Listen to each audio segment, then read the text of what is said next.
बघूयात पुढची बातमी। पिंपरी चिंचवडमध्ये शेतीच्या जुन्या वादातून गोळीबार झालेला आहे। हत्येचा प्रयत्न करणाऱ्या 4 आरोपींना 12 तासात अटक करण्यात आली आहे। आरोपींवर विविध कलमांद्वारे गुन्हे दाखल झाले आहेत। तर दक्षिण महाळुंगे या पोलिसांनी मोठी कारवाई केलेली आहे। आरोपींना ताब्यात घेतले, त्यांच्याकडे चौकशी केली असता त्यांनी गुन्ह्याची कबुली दिली। त्यावरून आम्ही त्या गुन्ह्यामध्ये त्यांना अटक केली आणि त्यांनी आशिष नंदू गवारे यांनी सदर गुन्ह्यात जे वापरलेले अग्निशस्त्र होते त्या अवैध अग्निशस्त्र त्याकडून जप्त करण्यात आलेले आहे। तसेच गुन्ह्यात त्यांनी येताना जाताना जी रिक्षा वापरली होती त्या रिक्षाचाही त्यांना हस्तगत केलेली आहे। दिल्ली आणि उत्तराखंडला दहशतवादी हल्ल्याचा इशारा देण्यात आलेला आहे।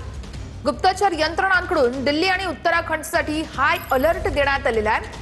त्यामुळे आता प्रशासन सतर्क झालेलं आहे, कारण दहशतवादी हल्ल्याचा इशारा देण्यात आलेला आहे। आता हा इशारा नेमका कशा पद्धतीने देण्यात आलेला आहे, कुठून हा संपूर्ण खरं तर तपास केला जाणार आहे। गुप्तचर यंत्रणांकडून दिल्ली आणि उत्तराखंडसाठी इशारा देण्यात आला। धार्मिक आणि सरकारी स्थळं दहशतवाद्यांच्या निशाणावरती आहे। त्यामुळे आता दिल्ली प्रशासन असेल किंवा मग उत्तराखंडमध्ये देखील संपूर्ण प्रशासन सतर्क झालेलं आहे आणि हाय अलर्ट देखील त्या ठिकाणी देण्यात आलेला आहे।